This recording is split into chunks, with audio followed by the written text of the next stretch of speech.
All right, call this meeting to order. I'll roll call. Council at Large Cummins. Here. At Large Postian. Here. Council Ward number 1 Hembry.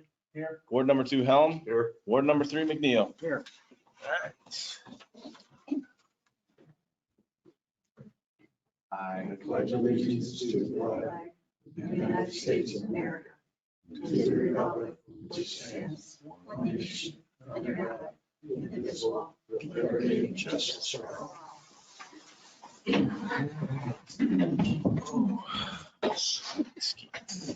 Wheels. All right, so to the agenda approval, if there are no changes or additions, I'll take a motion to approve. Motion. Cummins with the first. Second. And Helm with the second. Cummins. Yes. Postian. Yes. Hembry. Yes. Helm. Yes. McNeil. Yes. All right, so that moves us down to the communications section, and we don't have anybody scheduled. So if anybody would like to address the city council, this would be your time, and you could move over to the podium and state your name and address for the record. And nobody online? All right, seeing if there are no one wanting to address the council, I'll close that portion of the meeting and move on down to the consent agenda. And these can be enacted with one motion, and it's the approval of the council meeting minutes from the closed session on March 7th, approval of the council meeting minutes on March 7th, approval of the investment treasurer's report, February of 22, approval of the sale of a used public works pickup, and also the approval of the claims register, which includes claims paid under the current purchase policy. Do any of these need to be pulled out individually? Seeing there are none, is there a motion to approve? Motion. Cummins with the first Second. and McNeil with the second. Postian. Yes. Hembry. Yes. Helm. Yes. McNeil. Yes. Cummins. All right, so next up, we do have a public hearing. It is a public hearing for the purpose of soliciting both written and oral comments on the city's proposed fiscal year 22-23 budget. I do need a motion to open the public hearing. Motion. Second. McNeil with the first and Cummins with the second. Hembry. Yes. Helm. Yes. McNeil. Yes. Cummins. Postian. Yes. All right, so now the public hearing is open, and I'll turn it over to Melissa. As of close of business today, there has not been any comments towards City Hall regarding the proposed budget. As a reminder, this would set the tax rate to 16.618, which is based off of prior budget discussion that we've had at our budget workshops and regarding the max levy. All right. Does anyone here have any questions for Melissa? So there hasn't been any questions by pushing the tax levy. None. Everybody's comfortable, everybody's getting 5% raise. Well, you do that for Mike. 5%. All right. Anybody else? All right, then I will have entertain a motion to close the public hearing. Motion. Cummins with the first and Helm with the second. Hembry. Yes. Helm. Yes. McNeil. Yes. Cummins. Yeah. Postian. Yes. All right, so the first up tonight is a discussion of possible action concerning the request to amend the city's business enterprise ordinance. It was tabled, so I need a motion to take it off the table. Motion. McNeil with the first and Cummins with the second. Helm. Yes. McNeil. Yes. Cummins. Yeah. Postian. Yes. Hembry. Yes. All right, so this is open. Brian, did you have any updates or anything to this? Well, I guess the first question is, Valerie, would you like to talk to the council on this? Do you have anything further you'd like them to say, or you'd like them to know, or talk about the info that we included to the council in their packet? I don't believe so. I haven't heard any questions or I think I've made everything clear, but there's something you thought that needed to be brought up. Well, maybe one thing, in your drawings, you had both the first and second floor. Right. How much of each floor then would be devoted to business use? What, say, percent roughly? Technically, the larger portion would be upstairs. So if I broke it in thirds, 2/3 upstairs, 1/3 downstairs. Okay. just for considering what they are, I mean, it's one, in this particular house, if you saw the setup, there are no downstairs doors. So that's why the upstairs needs to be used for like a tanning room, because you need to be able to close the door. And the same with the wax room or in the facial room, they're all gonna be in the one. I need to have a door that I can close for privacy. So that's why those would be used upstairs. But otherwise, the nail part would be downstairs. So how much portion of this was gonna be used in, of the house? I can do it with less than 50%. That's why I tried to figure out how to explain it without giving you a walkthrough that, the upper part of it's gonna be used, and then I tried to use one room downstairs, keep it maintained through that, but you will have to, the customers will have to walk through the downstairs, which I call the kitchen, through that entrance. So it's kind of used, but it's not used. I mean, it's, the walkway area. It was very rough drawing, but when the sun visuals would help, so I tried to take, a couple pictures I'd taken before just to share on Facebook to give you an idea. You're open for business now, or you're getting ready? Getting ready. I've been doing friends and family type thing, coworkers, that sort of thing, but nothing. I haven't advertised whatsoever because I don't want to get caught in the catch-22 and shut down before I even got started.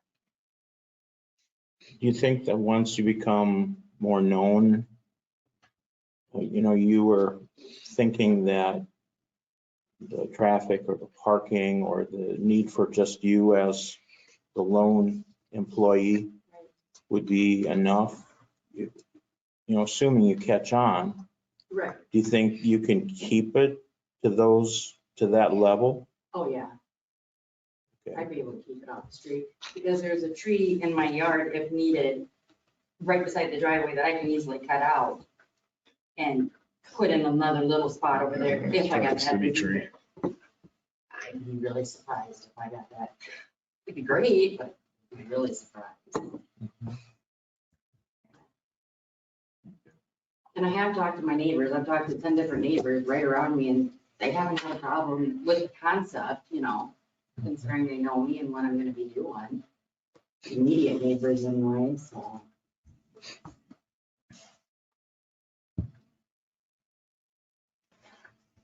So as far as, you mentioned 2/3 on one floor and 1/3 on another.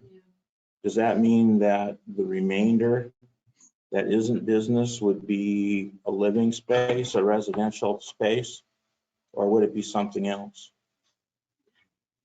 I guess you could call it a residential space, but the way the house is set up, like in the drawing I showed, you come in the door off the driveway, that was the kitchen. And that's where the kids after school would come in, get their lunches, that sort of, snacks, that sort of thing. Bathrooms right there. And then the upstairs, there's a third bedroom that I won't be using. And that's gonna be like a kid lounge area, TV, game, just a place to chill, that sort of thing. And then actually that room, that's the tanning room, that's in the northwest bedroom there, that won't get used that much. I mean, you're not gonna have somebody walking in there continually to get tan. That's a once in a while. You can do that. Even the salons downtown don't. If one that has a tanning bed and it's not used consistently. Okay. So in reality, there's only 2 rooms that are actually going to be used Well, for customers. among the mayor and council, have you gotten any input from anybody, or have you had thoughts since the last time this was talked about? My thoughts are the same as they were when we talked the first time. Those- But that she's going about the right direction as far as you keep it under like pitch to 10 or whatever. Yeah. Not 100, I have no problem. Yeah. Jason? I've got a question. Does this need to go to P and Z before planning and zoning? I think it depends on where you go, what you want done. And that's what my But- question was. But it would be an ordinance change for the whole town Right. to start off with. I mean, if you feel that this is not the thing to do, then it wouldn't be the thing to do. if you'd want to put something on, well, let me give you an example. Right now, it's limited to 25% of the floor space. And you have to live there. And, you have, other restrictions too. One of the things that the attorney mentioned in his notes when we last met were if you wanted to restructure this, let's say that you send it to P&Z Mhm. and they determine that there are a number of in-home or residential building salons, if that's the right term, happening.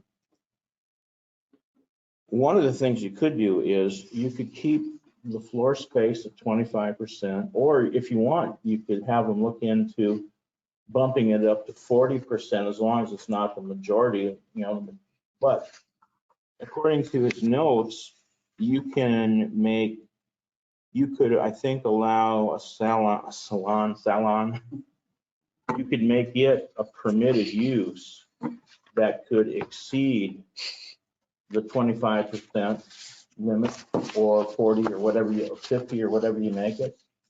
So that any place that has such a thing already could keep it. They could have it without the percentage limitation unless you put something on. So, when you have variables like that, maybe it ought to go to P&Z, but that's if you're open to doing any of those options, and I guess one thing that we probably have to think about is, are there any such businesses? I think we're aware of at least one that are operating in a residential environment. So, do you want to make them a permitted use now? And let's say you do, and as time goes by, other uses are identified. But didn't we discuss having just for beauty care only? Well, let's say that there are a number of others that we're not aware of, and they're not hurting anybody. You could make the list longer every time it comes up if you think it's justified. So you could do beauty care. The next thing could be, I don't know what the next thing might be, but there might be a next thing, and you just add to the list of what's permitted.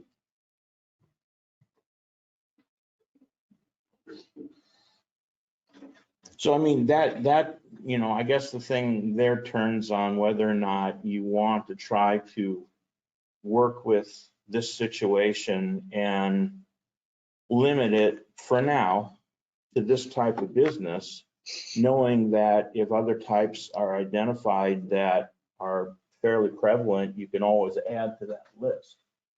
And until then, if it's not this type of business, you could still keep the same 25% reduction or amount of floor space, or you can make it different or ask P&Z for an opinion on it. The other aspect of it, though, is in this type of situation, they would also have, or you would also have to look at an ordinance that would allow the owner the ability, or they wouldn't be required to live there. That would be another thing that have to be changed, because right now they have to live there. And that you can stop at, it has to be the owner who can be the non-resident. In here he threw out some scenarios of what if it's a rent, what if they rent the house? Can somebody who doesn't own it rent it and run a business? You may not want to go that far, at least for now. So if you had some general parameters that you wanted, say, P&Z to look at, then we can run it by them and get their input on it.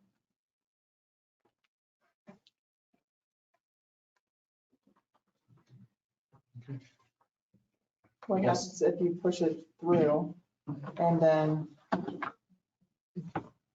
find out that that was a bad idea? How do you take it back? Well, I think it'd be difficult. I think he always could, but then you're dealing with, right now, you'd be dealing with any that are there now unlawfully, if they're out there. So you have the same problem now with possibly other homes. Well, the way the ordinance is written, the homeowner has to live there and then work out of the house. Yeah, you'd have to change So that. you can't rent it out and then work out of the house.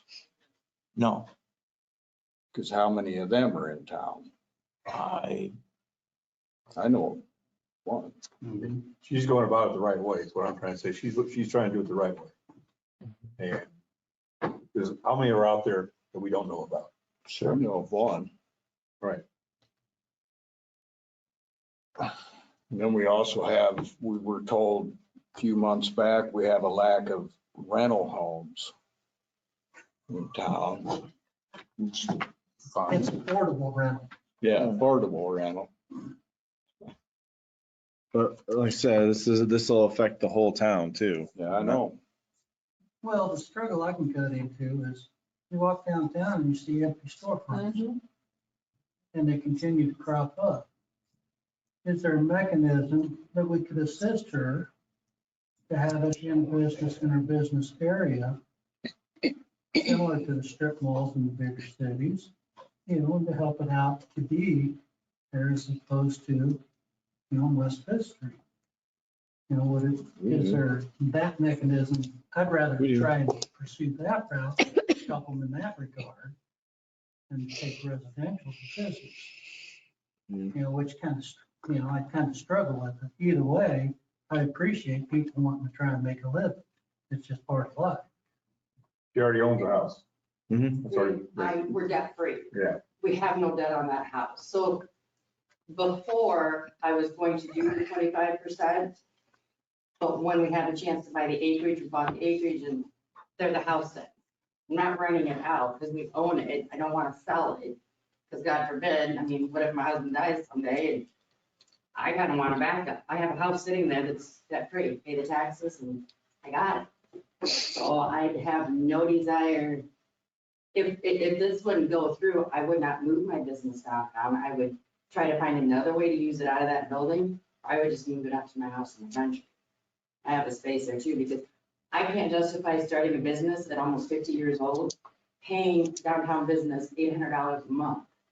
I'm not gonna get anywhere. If I was younger, I'd have time to build up, but for me personally at this stage, there's no benefits. The different ones I looked at, the rent, having the kids where I wanted them so they come play, you can't do that downtown. You get the storefront thing, because yeah, it looks pretty sad and lonely, but for me, it just doesn't make sense. Well, some salons Price rent ended up on the- space out. Yeah, they rent space out, but there again, I have to pay them rent out of my budget. At this house, I don't have to pay anything. I'm paying internet because the kids come there and I pay the city bill because you have to. But I have no reason to pay downtown. I don't need to pay a landlord. I can go out to the country and do it out there. There's several salons in the country and I can easily do it out there and I'm still not paying someone else. I mean, this isn't a house I bought to do this in. It's a house we have lived in for, what, 7 years now? Remodeled, planned on retiring it. So that's where I'm kind of in a catch-22. Is, yeah, the business on town makes sense, but financially, using the house that I have, otherwise it's just gonna sit. It'd be a place to go to once in a while, clean it up, and that's it. I guess my feeling is I'd like to see it go to P and Z. I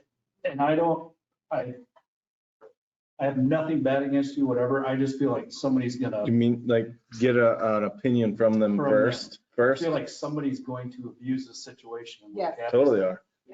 Then we're gonna have to backtrack. And that's not you whatsoever. No, Right. that's But, why I was kind but of, yeah. you're kind of setting the precedence. And if we do this, Yeah. you know, it's harder to take the train backwards than Yeah. forwards. Yep. So I would rather, I guess my feeling is I'd like to see all of our ducks in a row. You know, make sure this, I mean, there's fire codes they gotta pass, there's all kinds of stuff. Make sure we've got everything documented it. And if it works, great, let's move forward. But my feeling is, let's see what P&Z has to say, or the inspector, or whoever else. I guess one question then is, if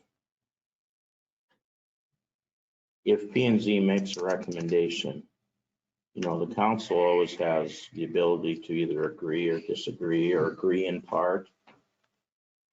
If you're of the mind that no matter what they come back with, you're against it, then we should know that now. Because if the majority are against that, no matter what, then I'd hate to have P&Z do all this and for naught. Yeah. So, Let's take that vote. I'll make a motion to not do it. Just leave it alone, leave our ordinance the way it is. So a motion to deny the request to amend the business enterprise ordinance. McNeil with the first, I'll second. Cummins with the second. Helm, No. McNeil, Yes. Cummins, Yes. Poschin, Yes. Hembry, No. All right. So that's 3-2 to deny the ordinance change. All right. All right. Well, thank you for your time, Val. Anything else, Mr. Wagner? No. All right. Then moving on to number 2, which is a discussion and possible action concerning fireworks proposal from J&M. And we do have a representative, Melissa. In your Sorry, packet, David Bisbee's here too. Yes. So last year, the city contracted with J&M Fireworks to do the fireworks show for the 4th of July. In your packet, we have asked them for 2 quotes they provided to do a similar show. The first quote was about $7,500, which is typically about what we budget for each year for fireworks. That amount was based off of the fire department purchasing or getting the fireworks and doing the show. So the quote for that would be about a 12 to 15 minute show. The second quote is $14,000. That is closer to the time frame of a show that we've seen in years past. It's obviously double what we typically budget for. So Linda and I had a phone conversation with Jim from J&M and asked him to just explain a little bit about that quote. And he said that there's 2 main factors for that price difference. And the first one is because we would be purchasing from J&M at retail cost versus being able to buy at wholesale cost like the fire department was able to do. Also, prices have obviously increased on everything, including fireworks. So we're having to pay that price increase as well. So it is going to be significant.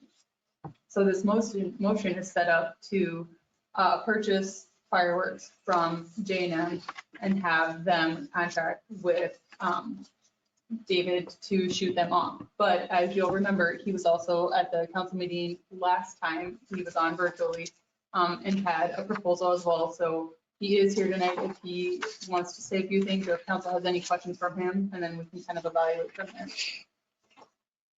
All right. Thank you, Melissa.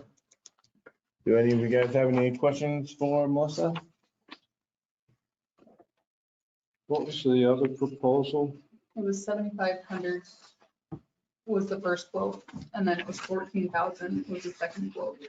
That's J&M. That they're both from J&M. So we would contract with them to do the fireworks display. I think right now it's set up as a direct purchase from J&M to supply the fireworks and to arrange the fireworks display. I think the other proposal had to do with the city transferring, if that's the right word, the money the city would use into the nonprofit that was set up, and they would pool funds and then proceed from there.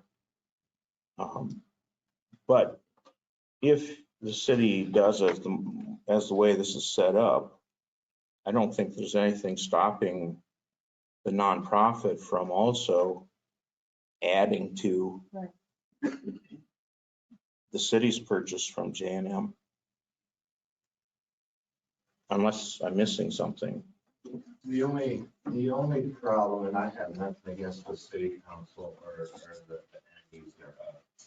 The problem is, this should have been taken care of and done a month and a half. The fireworks should have been selected, as well as March 1st is typically our deadline to be able to turn this into a fire musical. To add music to it, which we are bringing music, we're bringing the 9x16 LED video wall in, as well as all the activities on the ground. The fireworks themselves, you can't just wait till the last minute and purchase fireworks and expect a good show. And with the show that we brought last year with previously ordered product from a third party vendor that you all already had, we turned that into a fire musical at the last minute because that's who extra money added to make it bigger and better. And it's not about what we did, it's about what we were able to do for our communities. And that's what our nonprofit is all about. We are asking to do is to unite our communities that create Cedar County, not just Tipton, but also Kearns, Loudon, Stanwood, all of our surrounding communities that create Cedar County, and ask each city council to budget annually for fireworks show to help contribute. Because each county, each community has a non-firework ordinance. So why not create a safe environment, a safe place that can handle the traffic, as well as bring the people here to the city of Tipton to help generate more funds, create more revenue. There's nothing to do between noon, typically when the parade is over, and 9 o'clock at night. We are bringing that back through our communities, our surrounding communities to incorporate it. I would rather see, I've talked to a lot of community members and business owners that there's nothing to do between noon and 9. And last year, unfortunately, we wasn't able to throw it together fast enough because we had our hands full with the fireworks part of it as we found out that contract. To be able to add all the activities to it. Now we have discussed extensively with the airport, as well as the Lions Club and other businesses in town to put all these activities together, which if I could throw it on the big screen, I have a pre-made commercial right now that I could show you that would incorporates the Cedar County Fairgrounds and everybody around us into a full day of fun activities. Now, we are not looking to dismiss it, the city of Tipton, through our organization or taking this over, the account, you might say, over on fireworks. It's just the red tape and nothing personal. I understand your process of elimination and action. But if the red tape would be eliminated for us, I already started planning this year's fireworks show last year before I shot last year's show in my head. And it's growing exponentially for this year. If you let us take this over and just continue. And I guarantee you it to be annual. Like I said last meeting, we're not going anywhere. My wife and I are now a staple of the community, and we appreciate that opportunity. It's just, we're not going anywhere with our nonprofit organization. It's actually growing, and I'm really excited about the way it's headed for our communities. And what we're able to bring, obviously, the Tipton being the county seat, obviously this is the place to do it with all our events. We bring it from the Matthew Building twice now, for 2 different events. We're bringing a haunted house this year to the city of Tipton. At Cedar County, though, we incorporate Cedar County, not just Tipton, but it happens in Tipton. This is where you get the traffic. It's where you're gonna get your revenue. Both proposals for the same amount? Pardon? Is that what we're No. getting at? No, it's just, J&M was 14 and that's the Both are only, J&M. yeah, they're both, They're just two different shows. yeah, they're One's both with shorter. J&M. One is 15 minutes and one is 18.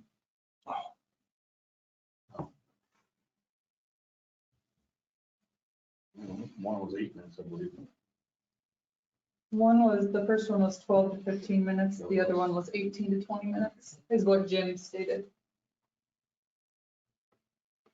And talking with Jim, the owner of J&M Fireworks, it's very sad. I've been across the United States with a truck driver. I stopped at the fireworks store coffee. And it's this way across the board. There is no place to get cheap fireworks somewhere. And if you do, I feel sorry for the person shooting the fireworks. They're very unsafe, and we have a crew set up. I already have a crew set up to do the fireworks, set the fireworks up and shoot them, and be fully insured. Our nonprofit is fully insured. So all the activities on the fairgrounds is fully insured. The fairgrounds is insured. You know, so we are a 501c3 organization that, you know, fully insured, and our mission is to unite our communities and bring it all back to the only place we have in Cedar County, which is fairgrounds.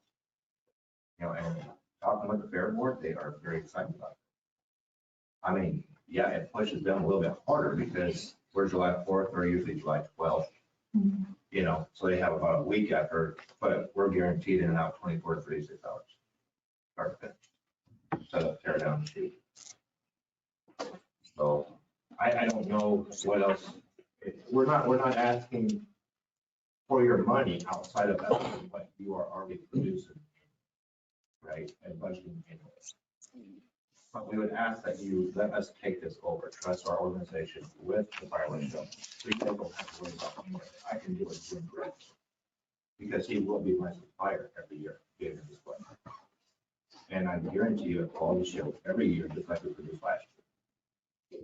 And that was unfortunately with added money, because when I found out we got the contract through the newspaper, I was still in Canada. And heard we got the contract, I called my boss, J&M, and he's like, I ain't heard nothing back from the city. It was produced in the paper before J&M even knew they got the contract.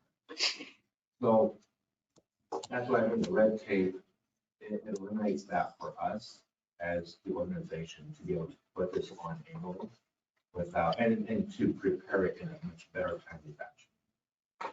Because right now, if you put it out for a bid, I'm just saying for a bid for a contract for fireworks, you're fighting losing battle right now because we're so late in the game with trying to get a good fireworks show.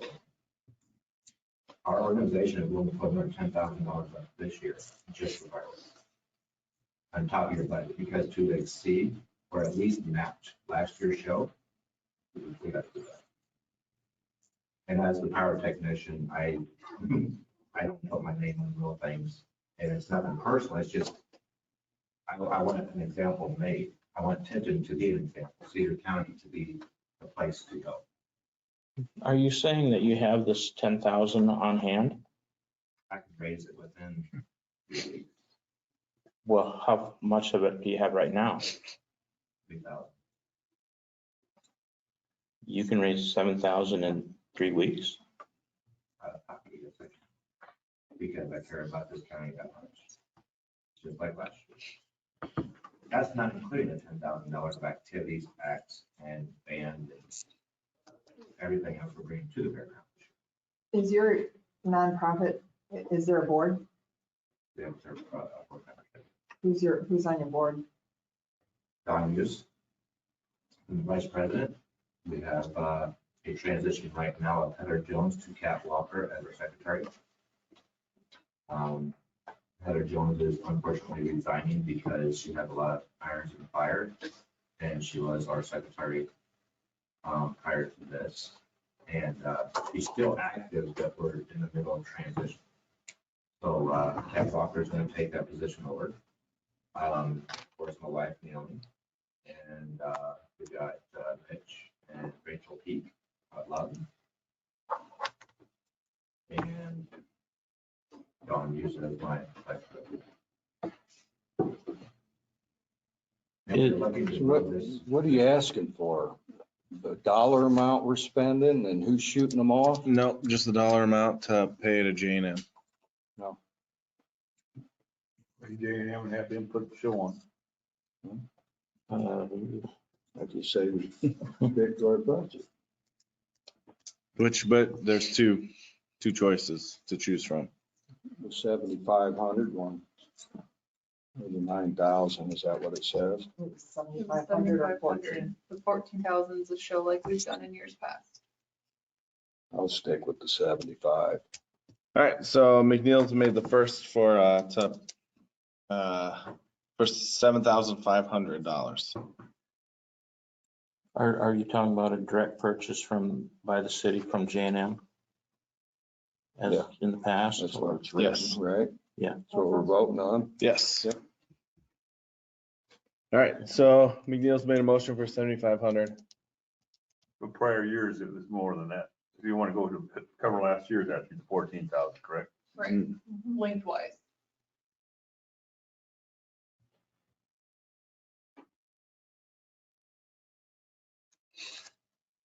Is there a second at all?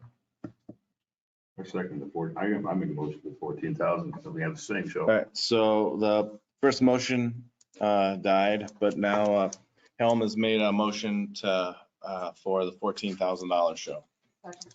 And Cummins with the second. McNeil, No, Cummins, Yes. Postian, Yes. Hembry,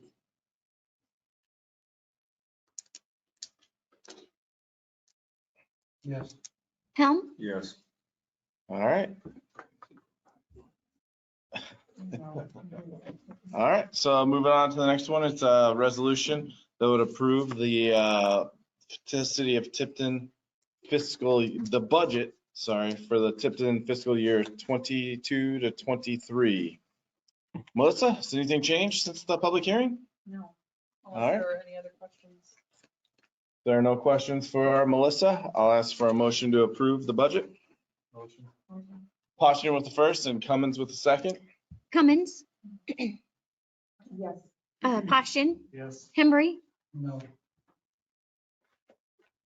Helm, Yes. All right, moving on to, McNeil. oh, sorry. yeah, Moving to the next one, it's a resolution that would actually reject bids for the Highway 38 Cedar Street project, Phase 2. Mr. Wagner? Well, until about a week ago, we were on track to seeing if the council wanted to approve the low bid from Boomerang, but we then heard of the Consolidated Appropriations Act of 2022. And that had tucked inside it a part of another bill that goes back to about a year ago. We got a notification on a Tuesday about, well, they're called earmarks is the slang, but they were calling it congressionally directed spending projects. And so we got the notice on a Tuesday and it was due on the very upcoming Friday, so like 4 days to work on it.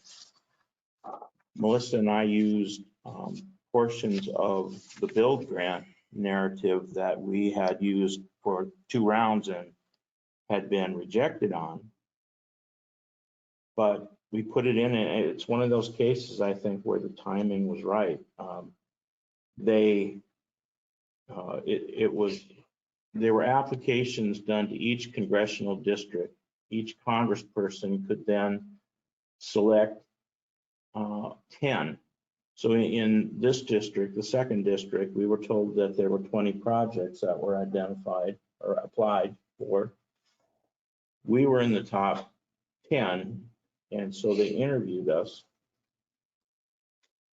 And then among all of the ones that they interviewed, among the 10, they told us that we ranked 2nd. And at the time, we were told that the maximum application was $1 million.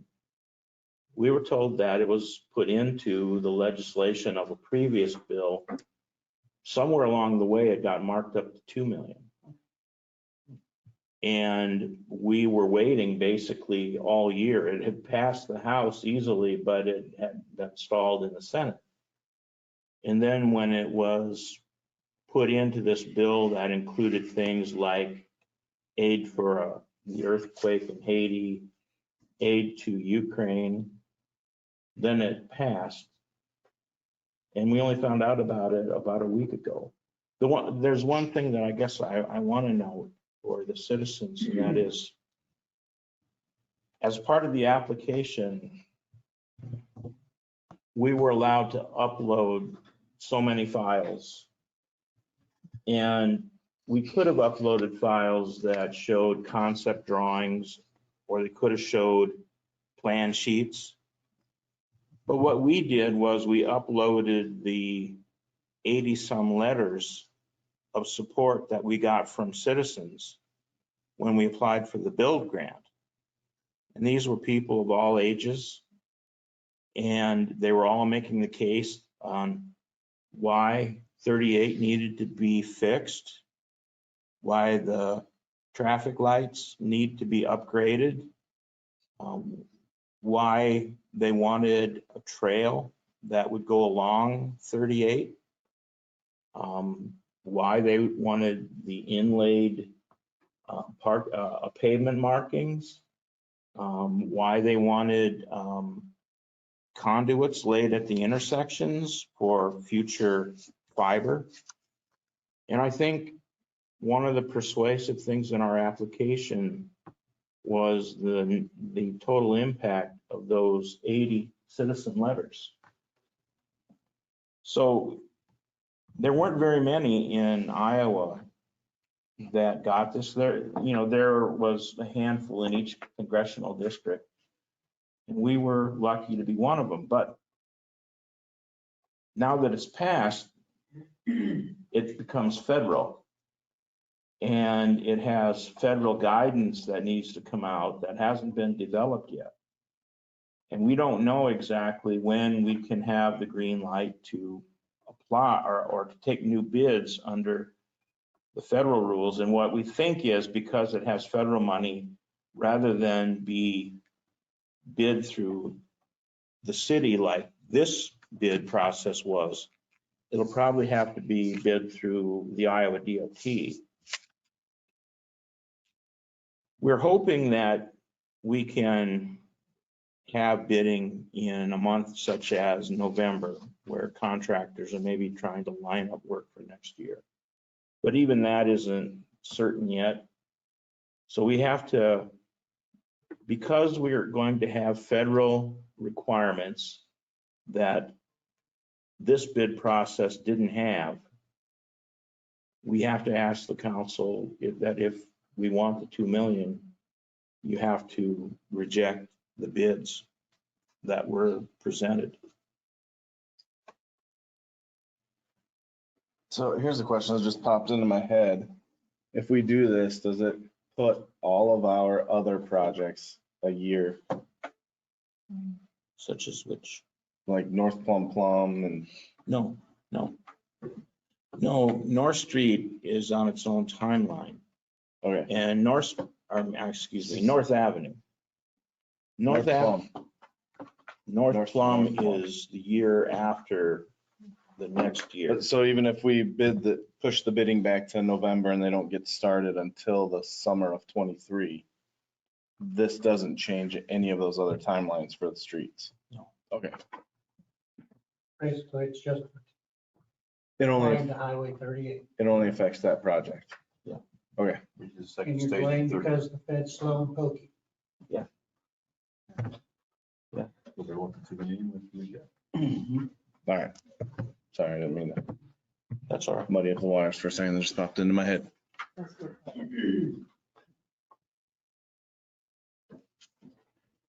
All right, so then motion would be to reject the bids. I will- And that's it though, right? That's it for this motion? Okay. I will make a motion to- Cummins with the first and Poston with the second. Poshton, Yes. Hembry, Yes. Helm, yeah. McNeil, Yes. Cummins. All right, then next one is discussion of possible action concerning the terms for city audit services. Melissa? Our contract with our current auditors, Tipton, Larson and Allen, is up, so we are looking to renew. We contacted them and talked to them about renewing. And one of the things that they had said was that the rates are going to have to change and go up. The reason for that is we were the lowest firm that they were hourly. The city charged the lowest rate per hour in their firm. So they needed to adjust that. We had a 3-year contract with them, so they weren't able to make adjustments in years prior. So this would be the time for them to make adjustments to account for the wages that they have paid for and the increase in supplies and everything else that they use. They provided a 3-year or a 5-year term for us. Initially, there is a $6,000 increase, which is a decent chunk, but then after that, it is a much more gradual increase. So it's recommended to do the 5-year term. We did run this through the finance committee and got their authorization for that as well, and feel like that's the best option to do. 5 years cheaper, correct? Overall, it's better. Well, better. Well, if you do the 3-year term, you'll lock in at 37, but then they have the opportunity to increase after that. After year 3, So then yeah. we risk another increase. That's right. I remember now. All right. Any other questions for Melissa? Is there a motion? Motion. Second. to approve. McNeil with the first and Cummins with the second to approve. Hembry, Yes. Helm, Yes. McNeil, Yes. Cummins, Yes. Posturing. Yes. All right, the next one, discussion and possible action concerning a 1-year extension of the cemetery mowing contract. Mr. Wagner? This was one that we also spoke to the finance committee about. And we're on the end of a 3-year contract with Grasshopper Lawn Care. The year 3 rate was $31,200. This is for the cemetery. There's a proposal to increase by $3,800, so that would make it $35,000. Dan is here if anybody has questions, but one thing he emphasized is after that much time, he has a good handle on the time it takes for a crew of 9 to get the job done. I have to also add that for a 3-year contract, I can't say that outside of maybe one event, I have had complaints come my way. And that, I don't know about anybody else, but that's a pretty good box score for 3 years. And so the committee felt that it was worth recommending going a renewal of 1 more year and then see where we are, such as take new bids in a year or look at this again. All right. Any questions, comments for Brian or Dan or committee? All right, then I'll ask for a motion. I'll make the motion. Second. Posture with the first and Cummins with the second. Helm, Yes. McNeil, Yes. Cummins, Yes. Posturing, Yes. Hembry. Yes. All right, and then we'll move on down to the final item, which is discussion of possible action concerning the water tower cleaning contract. Anything? All right. You got any questions? Mr. Brennan's over there. Throw Tucker over the side with a rope and a sponge. Be cheaper. All right, is there a motion then? Motion. Second. Posture with the first and McNeil with the second. McNeil, Yes. Cummins, Yes. Posturing, Yes. Hembry, Yes. Helm. Yes. All right, so that moves us down to the reports, the mayor's report. I don't have anything this time. Council, committee, city manager, department head. All right, then that takes us down to adjournment. Is there a motion to adjourn? Motion. Helm with the first and Cummins with the second. Cummins, Yeah. Posturing, Yes. Hembry, Yes. Helm, Yes. McNeil. Yes. All right, we are adjourned. Thank you, everyone.